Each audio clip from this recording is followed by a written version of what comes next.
It was one of those Friday nights where I found myself home alone, sprawled out on the couch with nothing but a TV remote and a half-eaten bag of chips for company.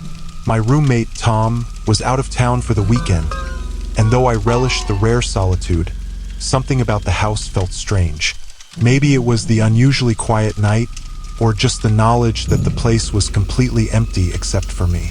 Either way, I couldn't shake the odd feeling that had been creeping up on me ever since the sun had set. The house we rented wasn't anything special. An old two-story suburban home with creaky floors and thin walls that let in every sound from the street outside. It had a certain charm, but after living there for a couple of years, I had gotten used to its little quirks. The door to Tom's room, for example, always seemed to get stuck. Not locked, just stuck, like the wood had swelled. He'd always have to give it a good shove to get in or out. We joked about it being a haunted room, but of course we never took that seriously. The night passed uneventfully, just me flipping through channels in the dimly lit living room. Around midnight, I decided I'd had enough TV and figured it was time to call it a night. I turned off the TV and sat in silence for a moment, the quiet of the house suddenly feeling much heavier. I brushed it off, stood up, and stretched. The hardwood floor creaked beneath my feet as I made my way to the kitchen for a glass of water before bed. As I stood there, sipping from the glass, I heard a sound. It was subtle at first, almost like a soft rustling, but it was unmistakable. It was coming from upstairs, somewhere near Tom's room. I froze, the glass halfway to my lips, my heart skipping a beat. I tried to tell myself it was nothing, probably just the house settling or maybe the wind outside. But then I heard it again, this time clearer. A faint scraping sound, like someone was moving around up there. My pulse quickened. I was sure I was alone in the house. I hadn't heard anyone come in, and Tom wasn't supposed to be back until Sunday. Still, I couldn't ignore the noise. I set the glass down on the counter, my hand trembling slightly, and strained my ears, trying to make out what it was.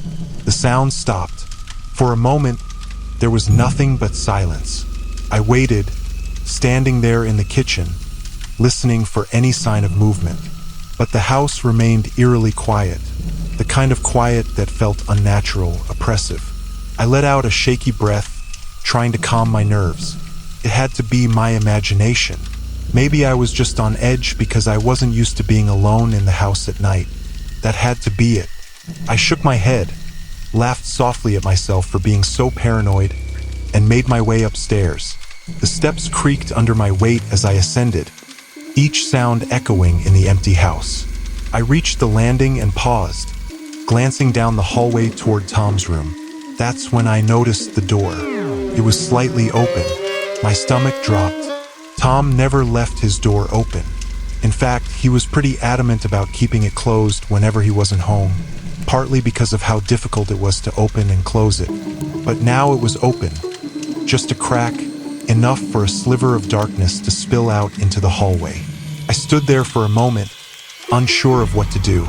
Every rational part of my brain was screaming that it was nothing, that I was overreacting. But deep down, I couldn't shake the feeling that something was very, very wrong. I took a cautious step toward the door, my heart pounding in my chest. The closer I got, the more uneasy I felt. There was something off about the way the door was open, like it had been deliberately left that way. I reached out a hand, hesitated for a moment, then pushed the door open. The room was dark, illuminated only by the faint light spilling in from the hallway. At first glance, everything seemed normal. The bed was neatly made, just like Tom had left it. His desk was cluttered with papers and a couple of empty coffee mugs, the usual mess. But then I noticed something that made my blood run cold. The window. It was wide open. I stared at it, my mind racing. I was sure it had been closed earlier. We always kept the windows locked at night, especially since there had been a string of break-ins in the neighborhood recently. But now the window was open, the curtains billowing slightly in the breeze. I swallowed hard, a cold sweat breaking out on the back of my neck. Had someone been in the house? Were they still here? My eyes darted around the room, searching for any sign of movement. But everything was still, too still. I slowly backed out of the room, my heart racing. I didn't know what to do. Should I call the police? Should I check the rest of the house? My mind was spinning, trying to come up with a plan, when I heard it again. That sound. A soft scraping noise coming from inside the walls. I froze, my breath catching in my throat. The sound was faint, barely audible, but it was there. It wasn't coming from Tom's room, though. It was coming from the hallway, more specifically from the crawl space door.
We turned to leave, and as we reached the top of the stairs, the door swung open effortlessly, as if the house had released its grip on us.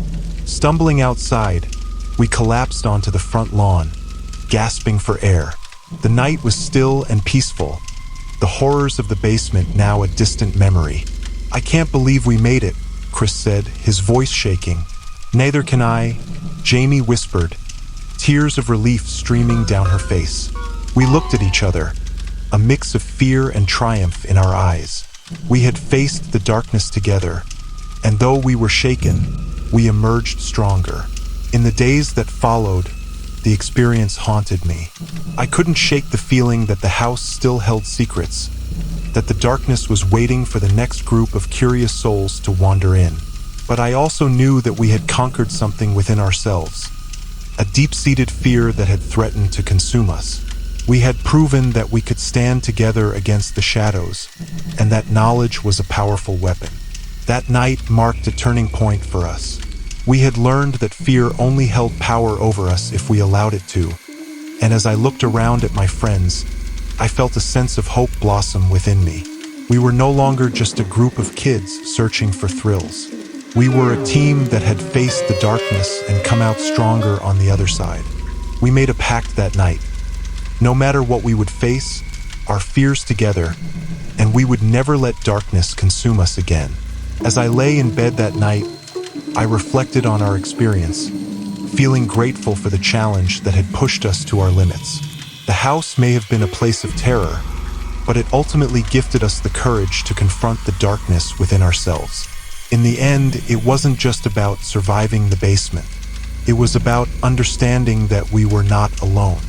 We each had our own shadows to face, but together we formed a tapestry of strength, resilience, and unwavering support. And though the darkness would always exist, we knew we had the power to confront it head-on, no matter what shape it took. Together, we had faced the abyss, and together we would continue to stand strong against whatever lay ahead. Our house had an attic crawl space, one of those narrow little doors that opened into a small, dusty area between the ceiling and the roof. We never used it, mostly because it was cramped and filled with insulation. The door was right at the end of the hallway, just a few feet from where I was standing. I stared at the door, my pulse thundering in my ears. The noise was coming from behind it. My first thought was that it was an animal, maybe a raccoon or a squirrel that had gotten in through the attic. But as I stood there listening, I realized something that made my blood run cold. The sounds were too deliberate, too slow. It wasn't an animal. It sounded like breathing. I took a step back, my heart racing. I didn't know what to do. Should I open the crawl space door? Should I call someone? My phone was downstairs on the kitchen counter, and there was no way I was going back down there without knowing what was making that noise. I stood there, frozen in place, my mind racing. Suddenly, the sound stopped. Silence. The kind of silence that presses down on you, making every second feel like an eternity. I held my breath, waiting, listening, but there was nothing. No more scraping, no more breathing, just the quiet hum of the house. I exhaled slowly, my body trembling with adrenaline. Maybe I had imagined it. Maybe I was just letting my paranoia get the better of me. I took a deep breath, trying to calm myself down. There was no reason to freak out. It was probably nothing. But just as I turned to head back downstairs, I heard it again. A loud, deliberate thud. Someone was inside the crawl space. I was sure of it now. My stomach twisted into knots as I slowly backed away from the door, my mind racing with terror. Who the hell was in my house? How had they gotten in? And then, as if in response to my panicked thoughts, the crawl space door creaked open. Just a crack. My heart leaped into my throat as I stared at the narrow gap between the door and the frame. The dim light from the hallway barely illuminated the dark space beyond, but I could see it. Movement. A faint, subtle shift in the shadows. Someone was in there, watching me. I didn't wait to find out who it was. I bolted down the stairs, my heart pounding in my chest as I sprinted toward the front door. I didn't stop to grab my phone, my keys, or even my shoes. I just had to get out of the house. I yanked open the front door and ran outside, the cold night air hitting me like a slap. I didn't stop running until I reached the street, my legs trembling with adrenaline. I stood there for a moment, gasping for breath, my mind reeling. I glanced back at the house, half expecting to see someone standing in the doorway, but it was empty, just the dark silhouette of the house against the night sky. I pulled out my phone, my hands shaking, and dialed 911. The dispatcher answered quickly, and I tried to explain what had happened, but my words came out in a frantic, jumbled mess. I was still trying to catch my breath when I saw them. Headlights. A car was pulling up to the house. For a second, I panicked, thinking it might be whoever was in the crawl space. But then I recognized the car. It was Tom's. He wasn't supposed to be back until Sunday, but there he was, pulling into the driveway like nothing was wrong. Relief flooded through me as I watched him get out of the car. I ran over to him, still shaking from the adrenaline, and started babbling about the crawl space, the noises, the door creaking open. But Tom just stared at me, confused. "What are you talking about?" he asked, his voice calm, almost bemused. "There's no one in the house." I shook my head, trying to make him understand. "I'm telling you, Tom, I heard someone in the walls. The crawl space door opened by itself. You have to believe me." Tom frowned, glancing at the house before looking back at me. I've been here all night, he said slowly. I got back early. The door wasn't open. My blood turned to ice. What do you mean you've been here all night? I asked, my voice barely a whisper. Tom's face was serious now, his eyes narrowing as he looked at me. I've been in my room, he said. The door sticks. Remember? I heard you moving around downstairs earlier, but I didn't think anything of it. My heart skipped a beat. The door had been closed. The noises hadn't come from the crawl space. They had come from inside the house.